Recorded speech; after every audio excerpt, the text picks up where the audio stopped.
This is the desert. The desert is a dangerous place. People do not go into the desert unless they have to. There is no water there, and without water, people will die.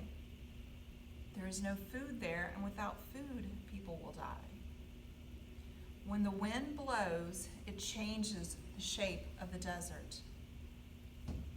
People get lost, and some never come back. In the daytime, the sun is so hot that people must wear lots of clothes to protect their skin from the sun and the blowing wind. The sand stings when it hits your skin. The sun scorches you by day, and at night it is cold. You need many clothes to keep warm. The desert is a dangerous place. People do not go there unless they have to. This is Jerusalem. Here is the wall.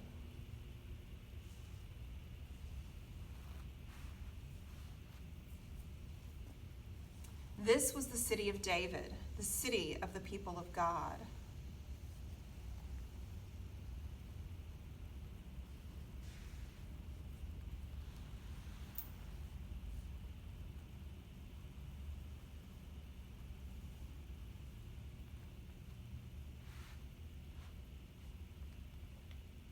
Here is Haran, and here is Babylon. Sometimes the people of God forget who they are. They hide from God and pretend that God isn't there. Sometimes they even worship other gods. There are also people who come so close to God, and God comes so close to them, that they know what God wants them to say and do. These people are called prophets. They know the best way. Both men and women and children can be prophets. You might be one too. King Solomon was one of those who forgot who he was. So God said he would tear his kingdom in two. The prophet Ahijah showed that God knew this was the best way. He took off his new cloak and cut it into 12 pieces. 10 pieces for the tribes around the city of Samaria, the capital of the northern kingdom, and 2 pieces for the tribes around Jerusalem, the capital of the southern kingdom. After King Solomon died, Ahijah's prophecy came true. God sent prophets to both kingdoms. The words of some prophets, like Elijah and Elisha, have disappeared. They were either lost or never written down. Other prophets wrote down what God told them to say, or some of their friends wrote their words down for them. I want to show you something about the ones who left their words for us. Here are 4 small scrolls to help us remember. This is very interesting. It has the writings of 12 prophets on it. They are sometimes called the minor prophets because they did not leave as many words as the others. This one is called Isaiah, but it really has the writings of 3 Isaiahs on it. This one is all the words of Jeremiah, and this other one is all the words of Ezekiel. Now let's see what happened. Here is the southern kingdom where Jerusalem is. The prophet Amos, one of the 12 minor prophets, was from the southern kingdom, but God sent him to speak to the rulers of the northern kingdom. Let me read you something from the scroll.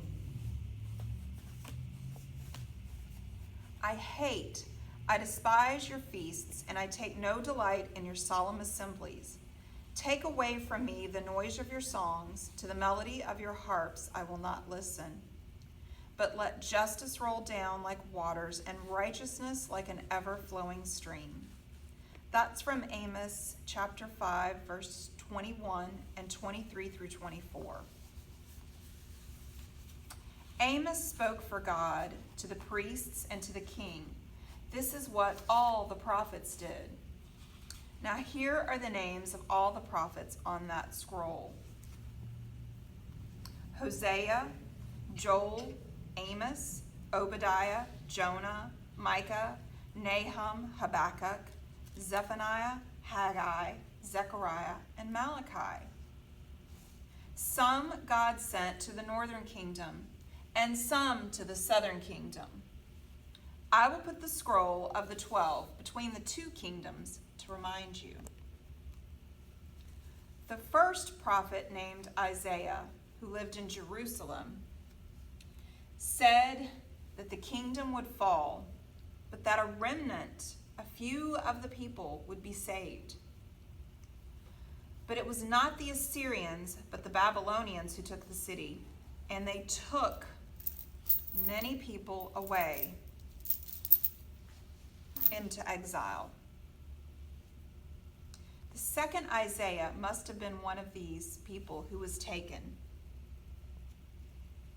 because he wrote his words in Babylon. He said there would be a highway made straight in the desert, and they would go home one day. He was hopeful. The prophet Jeremiah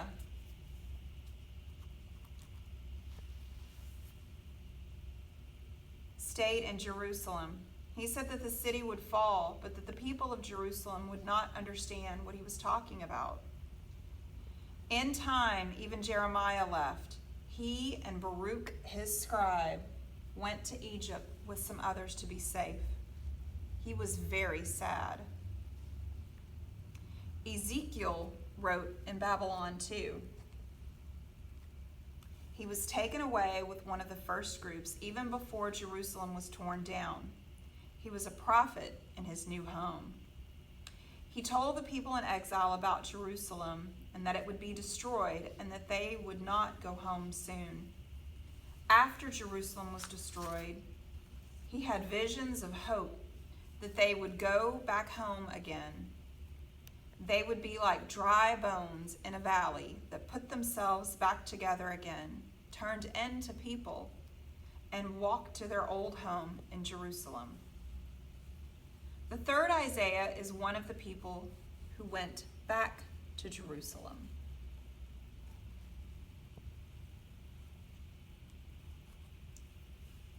The people there were not really glad to see him and others who returned. The city was still broken down. Many of the walls were still black from the fires the Babylonians had set. This Isaiah helped the people and the priests get ready for a time when they would not have their own king. These are most of the prophets of the Old Testament.